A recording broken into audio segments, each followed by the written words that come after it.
سمرہ بن جندب اور رافع بن خدیج، دونوں چھوٹے نوجوان ہیں، 15-16 سال عمر ہے، احد کا میدان ہے، رسول اللہ صلی اللہ علیہ وسلم دیکھ رہے ہیں اپنے لشکر کو، ان کی نظر پڑ گئی، ان کو بلایا، کہا بیٹے تم چھوٹے ہو، تم نہیں جا سکتے، رونے لگ گئے۔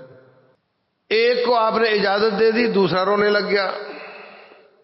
آپ نے فرمایا کشتی لڑو، جو جیتے گا وہ جائے گا۔ تو جس کو روکا تھا وہ کشتی جیت گیا، آپ نے دونوں کو جانے کی اجازت دے دی۔ بدر کا میدان ہے، سعد بن خیثمہ رضی اللہ عنہما، سعد کہتا ہے میں نے جانا ہے، خیثمہ کہتا ہے میں نے جانا ہے۔ آپ نے فرمایا پھر آپ قرعہ ڈال لو۔ باپ کہتا ہے بیٹے دیکھو تو جوان ہے، تیرے لیے تو کئی اور موقع آ جائیں گے، مجھے جانے دو۔ کہنے لگا ابا اگر کوئی کھانے پینے کی چیز ہوتی تو میں آپ کو ترجیح دے دیتا، یہ تو جنت ہے، اس میں آپ کو ترجیح نہیں دوں گا۔ قرعہ ڈالا، سعد کی باری آ گئی، لڑا، 16 سال کا تھا، شہید ہو گیا۔ تو باپ کہتے ہیں مجھے خواب میں نظر آیا اللہ کی جنتوں میں نہا رہا ہے، اور کہتا ہے ابا جان انا قد وجدنا ما وعدنا ربنا حقا، جو رب نے ہمارے ساتھ وعدہ کیا تھا وہ سچا ہو گیا۔ الحق بنا، آپ بھی آ جاؤ، اللہ نے ہمارے ساتھ وعدہ سچا کر دیا۔ اسلامک اسکالر فضیلت الشیخ مفتی محمد یوسف تیبی حفظہ اللہ تعالی، فاضل مدینہ یونیورسٹی، خطیب مرکز اقصی جی ٹی روڈ گجرانوالہ۔ یقول اللہ سبحانہ وتعالی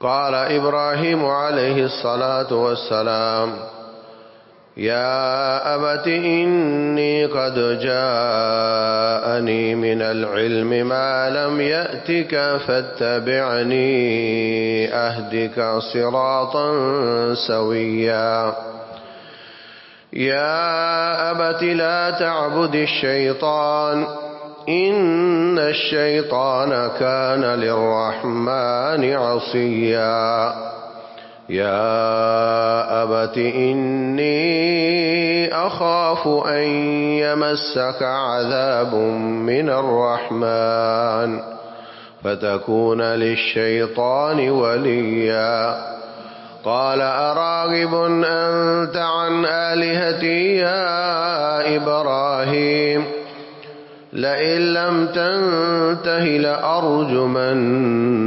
واهجرني مليا۔ محترم سامعین اور سامعات، اللہ تبارک و تعالی نے انسان کو بنیادی طور پر اپنی عبادت کے لیے پیدا کیا ہے۔ وَمَا خَلَقْتُ الْجِنَّ وَالْإِنسَ إِلَّا لِيَعْبُدُونَ، ساری زندگی کے سارے اوقات رب کی عبادت کے لیے ہیں، لیکن اس میں سے اللہ نے اپنی رحمت کے ساتھ وہ اوقات منہا کر دیے، وہ اوقات نکال دیے، ان میں عبادت کرنا لازم قرار نہیں دیا جو ہماری دنیا کی مجبوریاں ہیں۔ کھانا کھانا پڑتا ہے، اس کے لیے کمانا پڑتا ہے، کمائیں تو تھک جاتے ہیں، سونا پڑتا ہے۔ اللہ تعالیٰ نے اس کی اجازت دے دی، لیکن ان اوقات کو بڑھاتے چلے جانا، میکسیمائز کرنا، یہ غلط ہے۔ رسول اللہ صلی اللہ علیہ وسلم سادہ کھاتے ہیں، نہ کھانے پہ زیادہ وقت لگتا ہے، اور جتنا کھاتے ہیں نہ اس کو کمانے پہ وقت لگتا ہے۔ جتنا آپ پہنتے ہیں وہ آسانی سے پہنا جا سکتا ہے۔ عائشہ صدیقہ رضی اللہ تعالی عنہ فرماتی ہیں ما اکل خبزا مرققا قط، آپ نے ساری زندگی باریک چپاتی نہیں کھائی، موٹی روٹی ہوتی تھی اس کی جو کی، اور ہم 3 چاند دیکھ لیتی تھیں اور گھر میں چولہا نہیں جلتا تھا۔ 1 مہینے کا آخری دنوں کا چاند، اگلا پورا مہینہ، اور اگلے مہینے کا پھر ابتدا کا چاند۔ 3 چاند مطلب 1 مہینے سے بھی زیادہ وقت گزر جاتا تھا اور گھر میں چولہا جلتا ہی نہیں تھا۔ دودھ بکری کا پینا ہے تو تازہ پی لیا، بات ختم، چولہے کی کیا ضرورت ہے؟ اماں پھر آپ کا گزارا کیسے ہوتا تھا؟ کہا کھجور کھا کر پانی پی لیتے تھے۔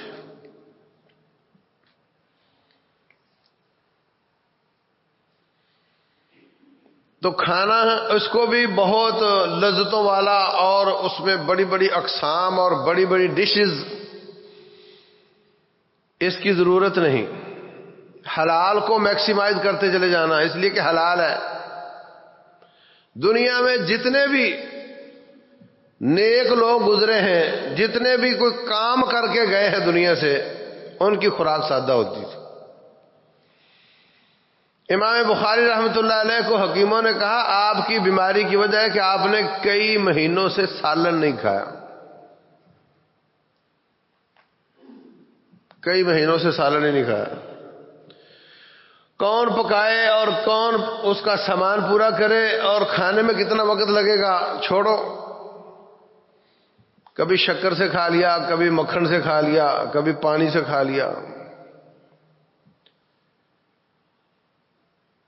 اور سونا یہ بھی انسان کی مجبوری ہے، لیکن اس کو میکسیمائز کرتا سوتے ہی رہ جانا یہ بھی نقصان دہ ہے، صحت کے لیے بھی نقصان دہ ہے، اور جس مقصد کے لیے پیدا ہوئے ہیں اس کے لیے بھی نقصان دہ ہے۔ کوئی بھی فائدے والی چیز اگر وہ حد سے بڑھ جائے تو نقصان والی ہو جاتی ہے۔ چھری کاٹتی ہے، فائدہ دیتی ہے، اگر اس کا رخ اپنے پیٹ کی طرف ہو جائے تو نقصان دیتی ہے۔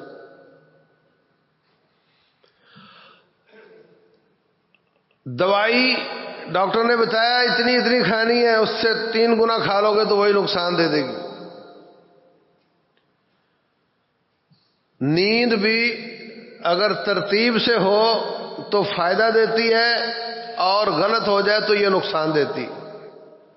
پہلا نقصان اس کا یہ ہوتا ہے کہ اللہ کا وقت جو عبادت کا تھا وہ تو نے سو کر گزار دیا۔ رسول اللہ صلی اللہ علیہ وسلم کائنات کے کامیاب ترین ذات ہیں نا۔ میں آپ کو بتاؤں کتنا سوتے تھے؟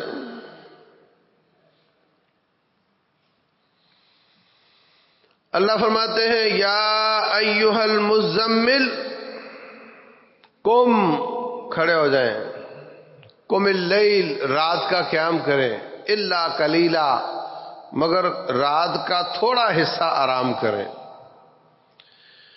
آدھے سے زیادہ قیام کریں، آدھے سے کم آرام کریں۔ قم اللیل الا قلیلا، ساری رات قیام کریں اور تھوڑا سا وقت سو لیں۔ یا اللہ کتنا ایک تھوڑا سونا ہے؟ اللہ فرماتے ہیں نصفہ او انقص منہ قلیلا، آدھی رات قیام کر لیں یا اس سے تھوڑا اور کم کر لیں، اور زد علیہ، یا آدھے سے زیادہ کر لیں۔ ورتل القرآن ترتیلا،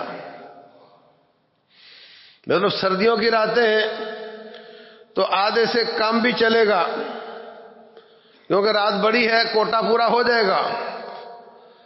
اور اگر گرمیوں کی راتیں چھوٹی ہوتی ہیں تو پھر آدھی رات سے تھوڑا زیادہ کرنا پڑے گا، یا اس کے برعکس بھی ہو سکتا ہے کہ گرمیوں کی راتوں میں نیند پوری نہیں ہوتی تو آدھی رات سے تھوڑا کم آرام کر لیں، سردیوں کی راتوں میں نیند پوری ہو جاتی ہے تو آدھی رات سے تھوڑا زیادہ کر لیں۔ اے میرے پیارے حبیب قم اللیل، رات کا قیام کریں، الا قلیلا، تھوڑی رات کا نہ کریں، نصفہ، آدھی رات کا کر لیں، او انقص منہ قلیلا، یا آدھے سے تھوڑا کم کر لیں، اور زد علیہ، یا آدھے سے تھوڑا زیادہ کر لیں، ورتل القرآن ترتیلا۔ اور رات شروع ہوتی ہے مغرب سے۔ اگر 12 گھنٹے کی رات ہو تو آدھی رات کا قیام 6 گھنٹے ہو گئے۔ رات شروع ہوتی ہے مغرب سے، آدھی رات کا قیام کرنا 6 گھنٹے، اور قیام ہوتا ہے عشاء کے بعد۔ مغرب سے عشاء تک 2 گھنٹے نکل جاتے ہیں، تو 6 گھنٹے قیام کرنا ہے، 2 گھنٹے عشاء تک گزر گئے، تو پیچھے بچے 4 گھنٹے۔ تقریباً نبی صلی اللہ علیہ وسلم 4 گھنٹے آرام فرماتے تھے۔ اور جتنے بھی معروف آپ کو داعی نظر آئیں گے، محدث نظر آئیں گے، فقیہ نظر آئیں گے، مؤلف نظر آئیں گے، وہ اتنا ہی سوتے تھے، 4 گھنٹے۔ لیکن پھر جسم، ڈاکٹر تو کہتے ہیں 8 گھنٹے سو، ویسے ڈاکٹر بھی مکر گئے ہیں۔ پہلے پچھلی نسل کو 8 گھنٹے سلا کر اب مکر گئے ہیں، اب کہتے ہیں نہیں 6 گھنٹے سو۔ اور اب تو وہ کہہ رہے ہیں کہ پوری رات میں ایک لمحہ ہوتا ہے جس سے انسان تر و تازہ ہوتا ہے، اس لمحے کی تلاش کرو۔ جو شخص تھوڑا سوئے گا وہ تھکا ہوا ہوگا، نیند آ رہی ہوگی، اپنے اوپر جبر کر رہا ہوگا، لیٹتے ہی پیک پر پہنچ جائے گا، اور وہ فائدہ جو اس کو نیند سے حاصل ہونا ہے وہ تھوڑے وقت میں حاصل ہو جائے گا۔ اس کے جسم کو پتا ہے کہ اس نے تھوڑا سونا ہے، جو لینا ہے اس میں ہی لینا ہے، جسم اپنے آپ کو عادی کر لے گا۔ کرونا میں مارکیٹ کا ٹائم فکس ہو گیا تھا، یاد ہے کہ بھئی 4 گھنٹے 6 گھنٹے مارکیٹ کھلے گی، اس سے زیادہ نہیں کھلے گی۔ تو لوگوں کی عادتیں ٹھیک ہو گئی تھیں، سامان تو لینا ہے لوگوں نے، ان کو معلوم ہے اس کے بعد نہیں ملے گا، وہ اس وقت میں ہی لیں گے، اور بعد والا وقت ان کا بھی بچ جائے گا، دکاندار کا بھی بچ جائے گا۔ یہ بالکل غیر فطری ہے کہ 1 بجے دکان کھولو رات 1 بجے تک، یہ عذاب ہے، دکاندار کے لیے بھی مصیبت ہے۔ نہ رات کا قیام کر سکے، نہ صبح کی نماز میں جاگتا ہے وہ، الا ماشاء اللہ۔ تو جب آپ اپنا ٹائم فکس کر لیتے ہیں تو گاہک بھی، اس کو معلوم ہے اس کے بعد نہیں ملے گی، وہ بھی اپنے آپ کو اس کا عادی کر لیتا ہے۔ ایسے جب آپ نیند کے گھنٹے مقرر کر لیتے ہیں تو جسم بھی اسی سے سب کچھ حاصل کرنے کے لیے اپنے آپ کو ایڈجسٹ کر لیتا ہے۔ اور اس کے بعد جب 11-12 بجتے تھے صبح کے، تو رسول اللہ صلی اللہ علیہ وسلم کوئی 20 منٹ آدھے گھنٹے کے لیے قیلولہ فرماتے تھے۔ فرمایا قیلو فإن الشیطان لا یقیل، قیلولہ کیا کرو، شیطان قیلولہ نہیں کرتا۔ جن لوگوں کی جاب، جن لوگوں کا کاروبار اجازت دیتا ہے، ان کو اس بہترین ترتیب پر آ جانا چاہیے۔ جو شخص قیلولہ کر لیتا ہے وہ ایک نئے دن کے لیے تیار ہو جاتا ہے، وہ ایک دن میں 2 دن جی رہا ہوتا ہے، اور اس کی وہ جلدی بوڑھا نہیں ہوتا۔ وہ جب گھر آتا ہے تو تھک کر نہیں گرتا، وہ ہر کام اپنا وقت پر کر رہا ہوتا ہے۔ میں آپ میں سے کسی کے گھر جاؤں 10-11 بجے اور وہاں کہوں جی مجھے بستر دے دو، میں نے سونا ہے، کیسا لگے گا؟ اپنے بہت قریبی آدمی کے پاس جائے تو ہو جاتا ہے، ایسے کوئی بات نہیں، لیکن جو رشتہ دار نہ ہو، دوست ہو، واقف کار ہو، اس کے گھر جا کر سو جانا۔ لیکن نبی صلی اللہ علیہ وسلم اس بات کو خاطر میں نہیں لاتے تھے اور اپنی اس ترتیب کو ضرور پورا کرتے تھے. حضرت ام سلیم کے گھر آپ گئے, حضرت انس رضی اللہ عنہ کی والدہ, وہاں جا کر کے وقت ہو گیا, آپ آرام کرنے لگ گئے. گرمیاں ہوتی تھیں, آپ کے جسم مبارک پر پسینہ آ گیا, اور ہر وقت اس طرح کے سلے ہوئے قمیص بھی نہیں ہوتے تھے, کبھی اوپر ویسے چادر ڈالی ہوتی تھی. تو اپنی ایک شیشی لیتی ہیں اور اس میں آپ کا پسینہ جمع کرنے لگ جاتی ہیں. آپ کی آنکھ کھلی, فرمایا یہ کیا کیا آپ نے؟ کہنے لگی میں وصیت کروں گی کہ جب میں فوت ہوں تو یہ پسینہ میری اس خوشبو میں ڈالا جائے جو مجھے مرنے کے بعد لگائی جائے گی. ام حرام بنت ملحان رضی اللہ عنہ کے گھر گئے, وہاں قیلولہ کا وقت ہو گیا, وہیں آرام کرنے لگ گئے. یہ دونوں روایتیں صحیح بخاری میں ہیں. اور جب آنکھ کھلی تو آپ مسکرا رہے تھے. حضرت ام حرام کہتی ہیں کس بات پر مسکرا رہے ہیں؟ فرمایا اناس من امتی یرکبون سبج هذا البحر ملوک علی الاسراء. مجھے خواب میں اللہ تعالیٰ نے میری امت کے لوگ دکھائے, وہ سمندری سفر کر کے جہاد کریں گے اور پھر شہید ہو کر جنت میں جائیں گے, اور جنت میں ایسے بیٹھیں گے جیسے تختوں پہ بادشاہ بیٹھتا ہے. ام حرام بوڑھی اور عورت اپنا آپ نہیں دیکھا, کہنے لگی جی دعا کریں میں ان میں سے ہو جاؤں. آپ نے فرمایا تو ان میں سے ہے. پھر حضرت معاویہ رضی اللہ عنہ نے جو بحریہ بنائی, قسطنطنیہ پر حملہ کرنے کے لیے جو لشکر گیا, اس میں یہ حضرت گئی تھی, اور راستے میں اللہ تعالیٰ نے ان کو شہادت کا درجہ عطا فرمایا. تو اس طریقے سے جو اوقات ہمارے یہ سارے کے سارے اللہ واسطے ہونے چاہیے, یہ سارے کے سارے عبادت کے لیے ہونے چاہیے, اور ان میں سے وہ اوقات اللہ تعالیٰ معاف کر دے گا جو ہماری مجبوریاں ہیں. بس ان مجبوریوں کو مجبوریاں رکھا جائے, ان کو میکسیمائز نہ کیا جائے. ایک کام کرتا ہے گزارا نہیں ہوتا, میں شام کو دوسری جاب شروع کروں گا, کیونکہ گزارا نہیں ہوتا. گزارا بہت ہوتا ہے اگر وہ شکل اختیار کی جائے کہ مہینہ مہینہ گھر میں آگ نہیں جلتی تھی, سالن نہیں پکتا تھا, پھر گزارے ہو جاتے ہیں. وہ وقت جو اللہ کا ہے وہ بھی کاروبار کو, تو پھر اس طریقے سے اللہ کو جواب دینا مشکل ہو جائے گا جب یہ رب پہلا سوال کرے گا عن عمرہ فیما افناہ, کہ بتا تو نے زندگی کے اوقات کیسے گزارے. مشکل ہو جائے گا. 5 سوالوں کے جواب دیے بغیر رب کے دربار سے قدم نہیں ہلا سکے گا. پہلا سوال یہ ہوگا کہ تو نے وقت کیسے گزارا. اگر کہے کہ میں تو بچپنا تھا اور کرکٹ کھیلتا رہا, پھر کہے میں بڈھا ہو گیا تو قدم چلتے نہیں تھے, میرا یہ عذر تھا, میں بیمار ہو گیا تھا, تو اللہ تعالیٰ دوسرا سوال کرے گا وعن شبابہ فیما ابلاہ, تو بتاؤ تو نے جوانی کیسے گزاری, جوانی کیسے گزاری. اس میں تو تیرا کوئی عذر نہیں تھا نا. بھائیو, جوانی ہی اصل زندگی ہے.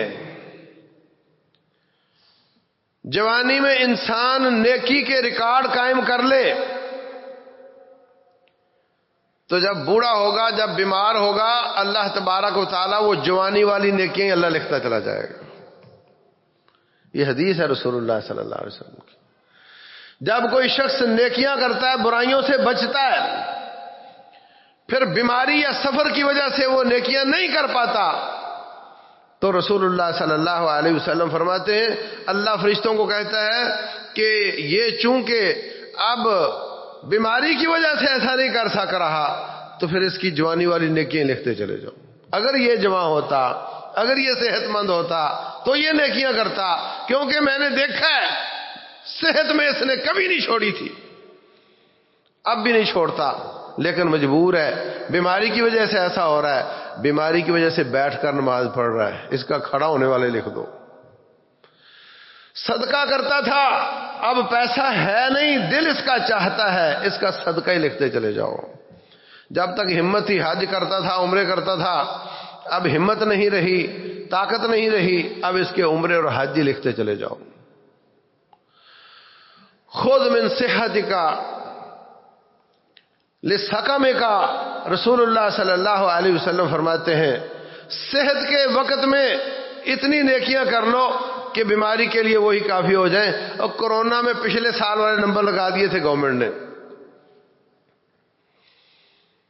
اللہ تبارک و تعالیٰ بھی پچھلے نمبر لگا دیتا ہے، لیکن اگر ہم نے پچھلے یا جوانی یا صحت میں کوئی اچھا ریکارڈ ہی نہ بنایا تو پھر کیا نمبر لگانے اس کے؟ جوانوں کا الگ سے ذکر آتا ہے مختلف مقامات پر۔ رسول اللہ صلی اللہ علیہ وسلم بارہا شباب کو مخاطب فرماتے ہیں، یا معاشر الشباب، او جوانوں یہ کرو وہ کرو، اور فرمایا یہ میرے بیٹے حسن اور حسین یہ جنت کے جوانوں کے سربراہ ہوں گے، جنت میں بھی یوتھ ونگ ہوگا، ہاں، اور ان کے سربراہ حضرت حسن اور حسین رضی اللہ عنہما ہوں گے۔ جوانوں کا تذکرہ الگ سے ہے، فرمایا 7 قسم کے لوگوں کو رب ذوالجلال اپنے عرش کا سایہ عطا فرمائے گا، 50,000 سال کی زندگی لوگ دھوپ میں جل بھن رہے ہوں گے، اور یہ 7 قسم کے لوگ اللہ کے عرش کے سائے میں ہوں گے۔ ان میں سے ایک وہ ہے شاب نشأ فی عبادت اللہ، وہ نوجوان جس کی جوانی رب کی عبادت میں گزر گئی۔ جب بھر جوانی تھی، ہر قسم کی ملذات کو دل چاہتا تھا، جوانی تنگ کرتی تھی، اور فتنے بھی بہت تھے، گناہ کے موقع بھی بہت تھے، مگر اس نے اپنے آپ کو سنبھال کر رکھا۔ رسول اللہ صلی اللہ علیہ وسلم فرماتے ہیں ان اللہ لا یعجب من شاب لیست له صبوہ، اللہ تعالیٰ اس جوان پر خوش ہوتا ہے کہ جس میں جوانوں والی کوئی بات ہی نہیں ہوتی، نہ جوانوں والی شوخی، نہ جوانوں والی مستی، نہ جوانوں والے غلط کام۔ وہ ہے تو جوان مگر اس کی عادات سنجیدہ ہیں، اس کی باتیں سنجیدہ ہیں، اس کے اعمال سنجیدہ ہیں، اس میں جوانوں والی کوئی اس طرح کی چیز ہے نہیں۔ اللہ تعالیٰ اس کو دیکھ کر تعجب بھی کرتا ہے، خوش بھی ہوتا ہے۔ میرے عزیز بھائیوں، ہمارے ساتھ ہاتھ ہو گیا، مسلمان جوان جیسے ہی وہ جوان ہو جاتا تھا، داڑھی مونچھ نکل آتی تو وہ پورا مرد ہو جاتا تھا، وہ ہر کام کر سکتا تھا جو کوئی بھی مرد کر سکتا ہے۔ اس کو آپ کسی نہ کسی لشکر کا قائد بنا دو، اس میں پوری صلاحیت ہوتی تھی، اور صلاحیتیں جا کر کے میدان قتال میں نکھرا کرتی تھیں۔ 17 سال کا محمد بن قاسم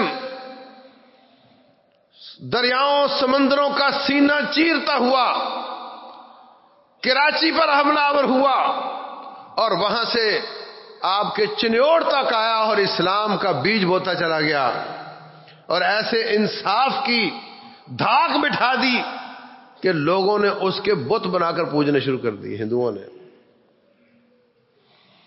22 سال کا نوجوان سلطان محمد الفاتح، 3 حملے کیے صحابہ کرام نے، قسطنطنیہ پر فتح نہیں کر سکے۔ 3 طرف سے پانی ہے، ایک طرف اس کے خشکی ہے، اور جب جائے کوئی تو پہلے ان کی بحریہ سے لڑے، اگر وہاں سے جیت گیا تو آگے ایک موٹا زنجیر تھا، پورے شہر کو گھیرے ہوئے تھا، جو کسی کشتی کو آگے نہیں جانے دیتا تھا۔ وہاں سے جیت جائے تو پھر آگے جائے تو پھر شہر کی دیوار تھی، پھر وہاں لڑائی ہوگی، وہاں سے جیتے تو پھر فتح کر سکتا تھا۔ اللہ اکبر۔ سلطان محمد الفاتح 22 سال کا نوجوان 15 کلومیٹر قسطنطنیہ سے 15 کلومیٹر ایک جنگل میں ڈیرا لگاتا ہے رازداری کے ساتھ، اور اپنے کور کمانڈروں کو کہتا ہے ہم یہاں پر درخت کاٹیں گے اور اپنے جانور ذبح کر کر کے کھائیں گے اور ان کی چربی محفوظ رکھیں گے، درخت کاٹ کاٹ کر تختے بنائیں گے، اس کی کشتیاں بنائیں گے، اور پھر ایک رات اچانک تختے زمین پر بچھا کر 15 کلومیٹر تختے بچھا کر اوپر کشتیاں رکھ کر وہ چربی جو جمع کیے اوپر لگا کر دھکا لگا کر بالکل شہر کے قریب جا کر کے سمندر میں ڈال دیں گے، اور وہاں سے ہمیں ان کو پتہ بھی نہیں چلے گا اور ان کا زنجیر بھی پیچھے رہ جائے گا، اور ہم اندر جا کر ایک دم حملہ کر کے قسطنطنیہ کو فتح کر لیں گے۔ کور کمانڈر کہتے ہیں بچہ بچوں والی باتیں کرتا ہے، بھلے کبھی کشتیاں خشکی پہ چلتی ہیں؟ اس نے کہا ہاں چلتی ہیں اور میں چلا کر دکھاؤں گا، اور آسمان کی آنکھوں نے دیکھا ایسا ہی ہوا۔ صحابہ کرام نے 3 حملے کیے اور قسطنطنیہ فتح نہیں ہوا، اور اس 22 سالہ نوجوان کی قیادت میں اللہ تعالیٰ نے قسطنطنیہ کو فتح عطا فرمائی۔ کیا ہمارا 17 سال کا بچہ وہ میچور ہوتا ہے؟ اس کو کوئی کام کہہ دو وہ پورا کر کے آتا ہے؟ بیڑا غرق کیا ہماری سکولنگ نے، ٹرک کی بتی کے پیچھے لگا دیا، ابھی میں میٹرک کر رہا ہوں، پھر میں انٹر کروں گا، پھر میں بی ایس اس میں کروں گا، اس کے بعد پھر ایم فل ہوتا ہے، ساری زندگی لگے رہو، اور جب وہ پی ایچ ڈی کر کے آتا ہے تو پھر اس کی اکڑ اور تکبر ایسی ہوتی ہے کہ الامان والحفیظ، پھر وہ کسی کام کا رہتا نہیں، وہ اپنے آپ کا ہوتا ہے، میں کماتا ہوں، میرے بچے، میری بیوی، اور بس لگے ہوئے، میرا اب اتنا رہ گیا، میرا اتنا رہ گیا۔ ایسی مصیبت ہے، کاغذ پہ دیکھ کے رٹا لگاؤں گا، ویسے جا کے پیپر میں لکھ دوں گا، وہ نمبر دے دے گا، ککھ پتہ نہیں اس کو، کوئی جو اس کا نظریہ ہے اس کو نہیں سمجھتا، بس رٹا مارتا ہے جو اوپر لکھا ہے۔ اور اب تو یورپ کی سوشیالوجی پاکستان میں پڑھائی جا رہی ہے، کسی کو نہ استاد پڑھانے والے کو سمجھ آتی ہے نہ طالب علم پڑھنے والے کو سمجھ آتی ہے، بس یہ چیزیں ہیں، اس کو دیکھ لو، پیپر آئے گا، یہ سوال آئے تو یہ جواب لکھنا ہے، لکھ کر ڈگری لے کر لوگوں کے سر پر بیٹھ جاؤ۔ یہ نوجوان تھے،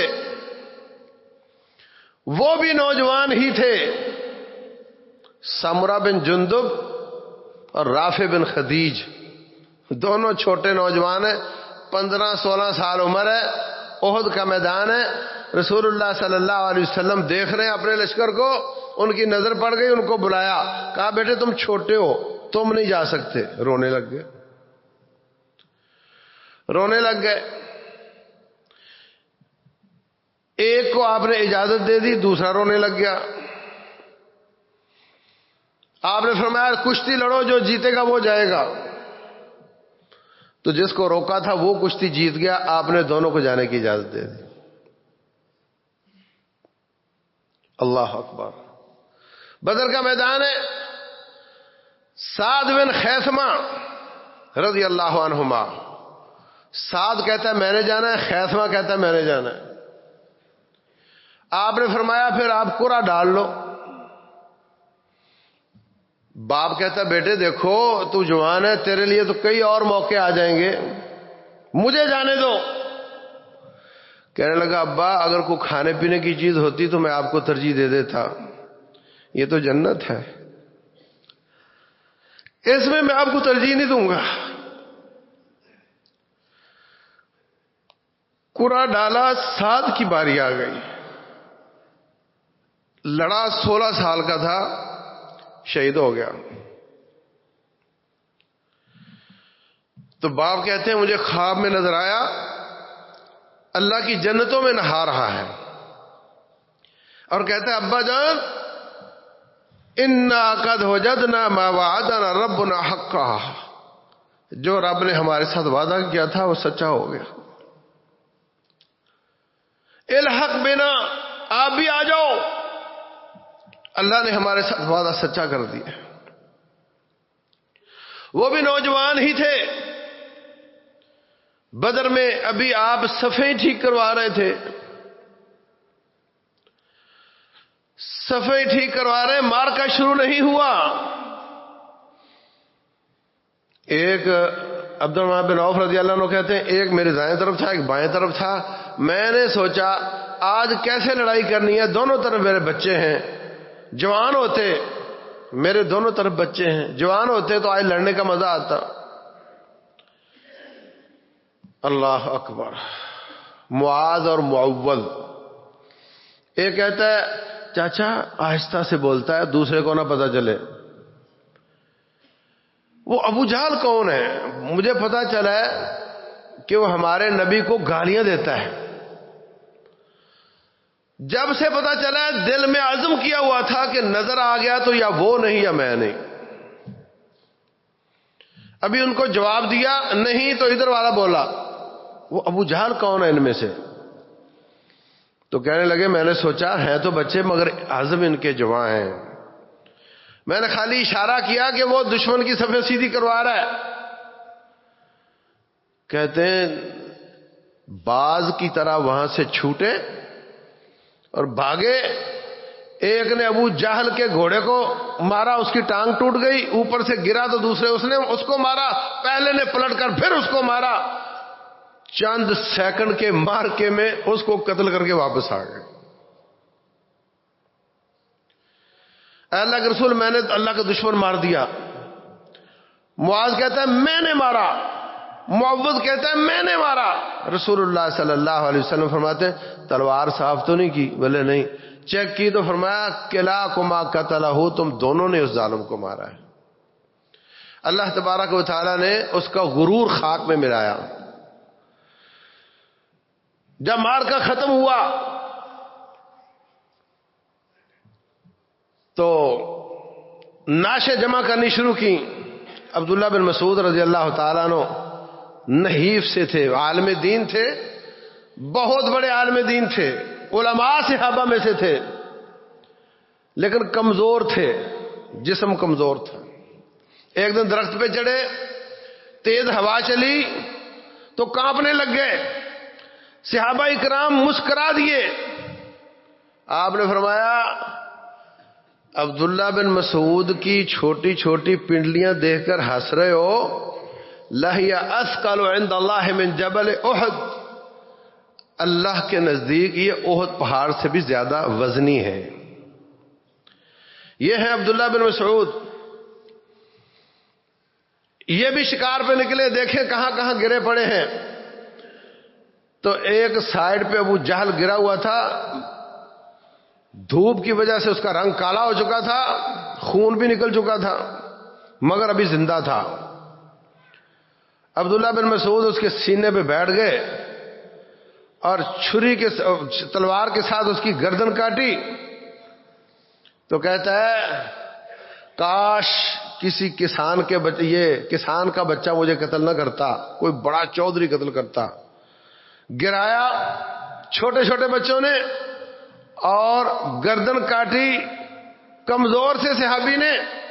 اللہ نے اس کو ذلیل کیا, مگر یہ صحابہ کرام تھے, یہ ان کے نوجوان بچے تھے, یہ ان کے جذبات تھے کہ ان کی جوانیاں اللہ تعالیٰ کی عبادت میں گزرتی تھیں اور اللہ تعالیٰ کے دین کی سربلندی کے لیے گزرتی تھی. تو میرے عزیز بھائیوں, موسیٰ علیہ السلام نے جب نبوت کا اعلان کیا نوجوان تھے. ابراہیم علیہ السلام نے جب اعلان کیا ان کے بت توڑ دیے. کہنے لگے من فعل هذا بآلهتنا انه لمن الظالمین, ہمارے بتوں کے ساتھ کس نے ایسا کیا؟ کہنے لگے یذکرہم یقال لہ ابراہیم, ہاں سمعنا فتن یذکرہم, ایک نوجوان ہے وہ ان کے برائی کیا کرتا ہے, اسی کا کام ہے. ایک نوجوان ہے وہ ان کی برائی کرتا ہے, یہ اسی کا کام ہے. اور جو اصحاب کہف والے تھے, فتیۃ آمنوا بربہم وزدناہم ہدی، نوجوان تھے توحید والے ہو گئے، مشرک ظالم بادشاہ سے چھپنے کے لیے غاروں میں آ کر کے چھپ گئے، اللہ تعالیٰ نے ان پر اپنی رحمت کا سایہ کیا، 309 سال سوتے رہے، نہ ان کے ناخن بڑے ہوئے، نہ ان کے بال بڑے ہوئے، نہ ان کے کپڑے بسیدہ ہوئے، اٹھے۔ 300 سال میں کئی حکومتیں بدل چکی ہیں، ایک دوسرے کو پوچھتے ہیں کتنا ایک سوئے ہو، وہ کہتا ہے یا آدھا دن سوئے ہیں یا پورا دن سوئے۔ یہ نوجوان تھے، کام کا وقت تو جوانی ہی ہوتا ہے، اسی میں کام کی کرنا ہوتا ہے، اس لیے فرمایا شاب نشأ فی عبادت اللہ، اللہ تعالیٰ 50,000 سال کا دن اس کو اپنا سایہ نصیب فرمائے گا جس کی جوانی اللہ کی عبادت میں گزری۔ آج ہمارے جوان کا زیادہ وقت موبائل فون سے گزرتا ہے، اس میں وہ بہت کم اچھی چیزیں دیکھتا ہے، بہت زیادہ فضول چیزیں دیکھتا ہے، اور بہت زیادہ وہ غلط چیزیں دیکھتا ہے۔ جہاں بھی دیکھو تھوڑا سا وقت ملے، 5 منٹ گاڑی کا انتظار ہے تو موبائل دیکھ رہا ہوتا ہے، گاڑی میں بیٹھ کر پھر موبائل دیکھ رہا ہوتا ہے، سونے لگا ہے تو پھر دیکھ رہا ہوتا ہے، اٹھتا ہے تو پھر دیکھ رہا ہوتا ہے۔ یہ ہمارے ساتھ ہاتھ ہو گیا ہے۔ شیطان نے بہت بڑی چال چلی ہے کہ مسلمان نوجوان کی جوانیاں برباد کر دی، ہر وقت اس کام پہ لگا ہوا ہے۔ دنیا کٹ جائے، افغانستان میں روس آ گیا، کوئی ایک پاکستانی کہے کہ افغانستان میں روس آنے کی وجہ سے میں ایک دن اپنی جاب پر نہیں گیا تھا کہ وہاں روس آ گیا تھا، کوئی فرق نہیں پڑا اس کو، اسی طرح روٹین جاری رکھی۔ پوری دنیا کے نوجوان وہاں پہنچے، 35 ملکوں کے نوجوان ایک ایک کیمپ میں ہوتے تھے۔ اللہ نے ان سے کام لیا، اللہ نے ان کے ذریعے روس کا وہاں قبرستان بنایا، مگر ہمیں ہمت نہیں ہوئی۔ پھر 61 ملکوں کا اتحاد لے کر امریکہ حملہ آور ہوا۔